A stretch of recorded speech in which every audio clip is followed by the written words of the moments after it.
मृत्यु पर पृथ्वी रे बंची रहिबा संभव कि? मृत्यु पर तो पृथ्वी रे बंची रहिबा संभव नुहे, किंतु जदि आपणको ठारे लोकमानकु साहाय्य सेवा करिबार गुण अछि तेबे आपण पृथ्वी को छाड़िला पर मध्य साहाय्य करिथिबा लोकमानक हृदय रे बंचिकी रहिबे। हुए तो आपण आज भाभी पारंती जे मो ठारे एते टंका नाही किंबा मु एते बड़ लोक नाही लोकमानकु साहाय्य करिया पई मोठी सक्षम नाही, आ जेबे टंका आसीबो से दिन मु अन्य मानकु साहाय्य करिबे। किंतु मु आपणको कहिबा पई चाहे साहाय्य करिया पई टंका ओ बड़ लोक हेबा आवश्यक नाही, बास आपणको ठारे साहाय्य ओ सेवा करिबार एक उत्तम हृदय थिबा दरकार। काहेकि ना आपण बड़ लोक हेला परे आपणको ठारे टंका आसिला परे जेबे आपण भाबे लोकमानकु साहाय्य करिया पई सेतेबेले बहुत लेट हो जाइथिबो, आउ अनेक लोक मानकर जीवन नष्ट हो सारी थिबो। अनेक लोक मानकर लाइफ बेटर होई थांता जदि आपण से समय साहाय्य करि थांते। सेतिपई आपण भविष्य को अपेक्षा करंतु नाही, आपणको द्वारा जहाँ एबे संभव हो एबे आपण अन्य मानकु साहाय्य करंतु। साहाय्य करिबा पूर्वरु आपण फास्ट प्रथम रे एहा भाबिबा दरकार, एहा बाछिबा दरकार जे प्रकृत रे साहाय्यर आज आवश्यक काहाकू अछि। एमिति किए अछि जे कि मोर साहाय्य को आवश्यक करुछि, आ जदि मु ताको साहाय्य करिबे तेबे तार जीवन उत्तम हेबो। प्रथम रे आमे एही जिंस को स्थिर करिबा दरकार जे मु काहाकू साहाय्य करिबा उचित, आ किए मोर साहाय्य को पाइबा पई आवश्यक करुछि। साहाय्य एमिति अनेक प्रकार रो अछि, किंतु से मध्यरु प्रथम साहाय्य होछि एजुकेशन बा शिक्षा। आज एमिति अनेक पिला माने अछंती ग्राम गुड़िक सहर गुड़िक एमिति अनेक पिला माने अछंती जो माने कि प्रकृत शिक्षा को पाई पारु नाहंती, आउ एहा द्वारा सेमानकर भविष्य अंधार होउची, आउ भविष्य रे सेमानको बहुत समस्यार सम्मुखीन हेबाकू पड़ुची। आउ एही प्रकार पिला मानकू साहाय्य करिया पई शिक्षक हेबा कोनोसी आवश्यक नाही। आज एमिति अनेक लोक माने अछंती जो माने शिक्षक न होई मध्य आज पिला मानकू पढ़ाउछंती। द्वितीय रे शारीरिक साहाय्य। एमिति आपणक चारि पाखरे अनेक गरीब लोक अछंती जो माने बहुमूल्य शरीर को केमिति केयर बा जत्न करिबा उचित ताहा जानि नाहंती, आउ से माने एपरि अनेक बड़ बड़ रोग रे आक्रांत होउछंती। हुए तो आपण बड़ बड़ रोग जहाँ एते हुए नाही ताहा हैंडल करि पारिबे नाही, किंतु अंतत छोट छोट रोग जहाँ बेसी बा बारंबार लोक मानक ठी हुए अंतत ताहा तो करि पारिबे। और इंटरनेट पाई आजिकाली एही सब विषय जानिबा पाई बहुत सहज हो गलानी। ओडिसा रे गरीब संख्या अधिक हो जाइछि। ओडिसा बाहर लोक जांती काम करिबाकू, जदि ओडिसा रे काम देबा लोक मिली जानते ताहेले से माने ओडिसा बाहर जाइकी काम करि न थांते। एहा एक बहुत बड़ विषय, किंतु एही समस्या पाई आज आपण निजको प्रभु को ठारे समर्पण करिबे कि? हुए तो आपणको पाई एहा संभव नुहे, किंतु अंतत निज परिवार को गरीबर मुक्त करि पारिबे ताहा तो असंभव नुहे। एही परि अनेक साहाय्य अछि जहाँ आपण खोजी बाहर करिकी समाधान करि पारिबे। आपण निजको साहाय्य करिकी निजको एक उत्तम भविष्य देई पारिबे ख्रीष्टंको साहाय्य द्वारा। आपण पालक आज्ञा को साहाय्य करिकी ख्रीष्टंको सेवा ग्राम रे वृद्धि करि पारिबे। मंडलीर समस्या गोड़ी को खोजी ताहा बाहर करी ताहा समाधान करी मंडली को उन्नति करि पारिबे। आज प्रत्येक मंडली रे पर्सनल काउंसिलर रो आवश्यक रहिछि जे कि मंडली रो सबु विश्वासी विश्वासिनी मानकर पर्सनली सेमानकर सबु समस्या को जानिबो आ सेमानकर समाधान पाइबा पई सेमानकु साहाय्य करिबो। कोन आज आपण साहाय्य करिवार गुण को अभ्यास को निज जीवन रे आरंभ करिवे कि? माथ्यू 25 अध्याय 34 पद रे प्रभु जीशु एहिपुरी कहिले, आस मोहर पितांको आशीर्वाद पात्र माने तुम्भ मानक निमंते जगतर पतनावधि जो राज्य प्रस्तुत करा जाई अछि सेथिरे अधिकारी हुओ। कारण मु क्षुधित थिली तुमे माने मते भोजन करिबाकू देलो, तृषित थिली मते पान करिबाकू देलो, प्रवासी थिली मते आश्रय देलो, उल्लंघ थिली मते वस्त्र परिधान कराइलो, असुस्थ थिली मते देखि आसिलो, कारागार रे थिली मो निकट को आसिलो।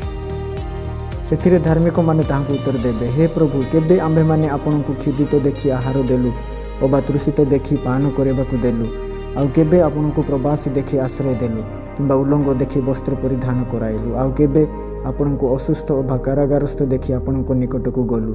पुनि राजा सेमानकु उत्तर देबे, मु तुमानकु सत्य कहूछि तुमे माने मोहर एही क्षुद्रतम भातृबृंदक मध्यरु जनक प्रति एहा करिथिबारु मो प्रति ही ताहा करियछ। आमे जहाँ भी अन्य मानक सह करू आमे डायरेक्ट ताहा जीशुଙ୍କ सहित ହିଁ କରୁ।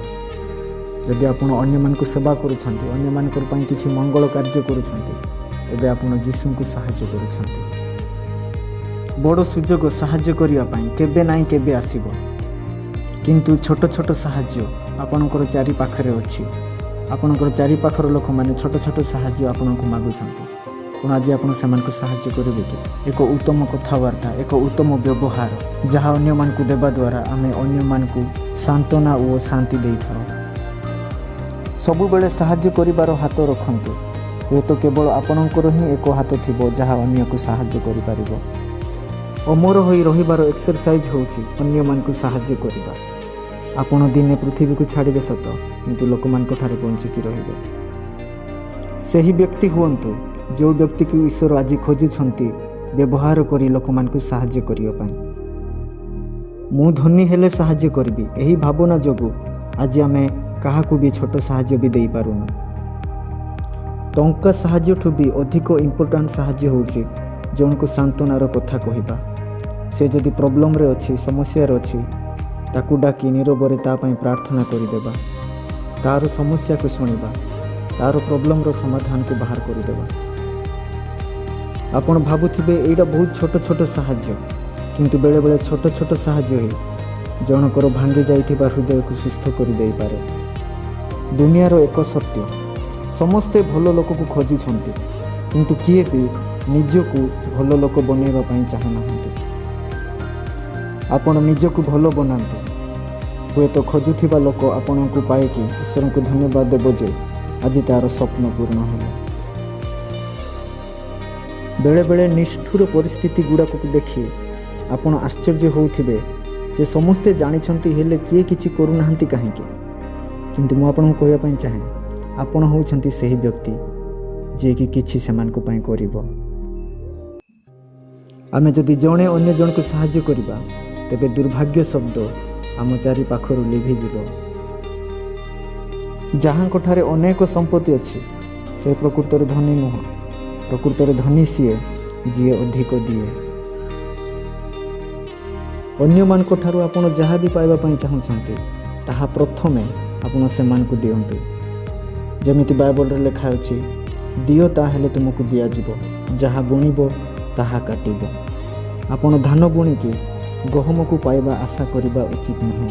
ଯଦି ଖୁସି ସଂଗ୍ରହ କରିବାକୁ ଚାହୁଁଛନ୍ତି, ତେବେ ପ୍ରଥମେ ଖୁସି ଅନ୍ୟକୁ ଦିଅନ୍ତୁ। ଯଦି ସାହାଯ୍ୟ ପାଇବାକୁ ଚାହୁଁଛନ୍ତି, ତେବେ ପ୍ରଥମେ ସାହାଯ୍ୟ ଅନ୍ୟକୁ କରନ୍ତୁ। ଯଦି ସମ୍ମାନ ପାଇବା ପାଇଁ ଚାହୁଁଛନ୍ତି, ତେବେ ପ୍ରଥମେ ଅନ୍ୟକୁ ସମ୍ମାନ ଦିଅନ୍ତୁ। ସେହିପରି ଯଦି ଆପଣ କ୍ରୋଧ ବୁଣିବେ, ତେବେ କ୍ରୋଧ କାଟିବେ। ଯଦି ହିଂସା ବୁଣିବେ, ତେବେ ହିଂସା କାଟିବେ। ଯଦି ଲୋଭ ବୁଣିବେ, ତେବେ ଲୋଭ କାଟିବେ। ଅନ୍ୟକୁ ସାହାଯ୍ୟ କରିବା ଦ୍ୱାରା ଆପଣ କେବେ ବି ଭାବନ୍ତୁ ନାହିଁ ଯେ ମୋର ଲସ୍ ହେଲା ବୋଲି, ମୋର କ୍ଷତି ହେଲା ବୋଲି। କାହିଁକିନା ଅନ୍ୟକୁ ସାହାଯ୍ୟ କରିବା ଦ୍ୱାରା ଆପଣ ସମ୍ମାନ ଆଉ ସ୍ନେହ ଶ୍ରଦ୍ଧା ସଂଗ୍ରହ କରୁଛନ୍ତି।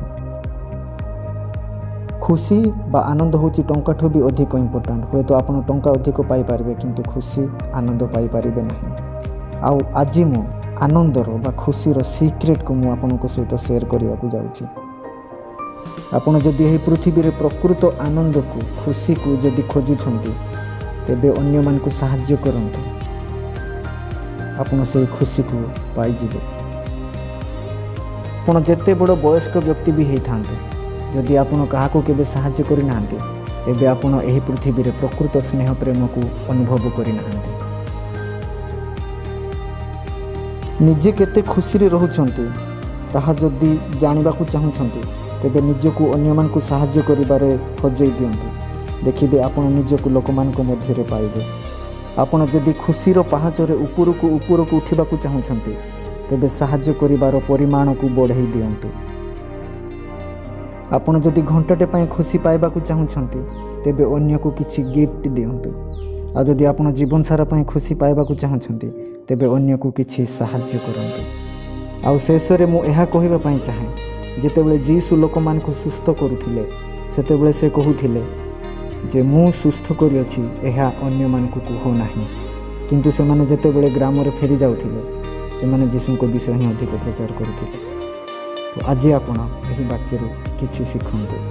ଏକ ଉତ୍ତମ ବ୍ୟକ୍ତି ସାହାଯ୍ୟ କରିକି କେବେ ବି ପ୍ରଶଂସା ଆଶା କରେ ନାହିଁ।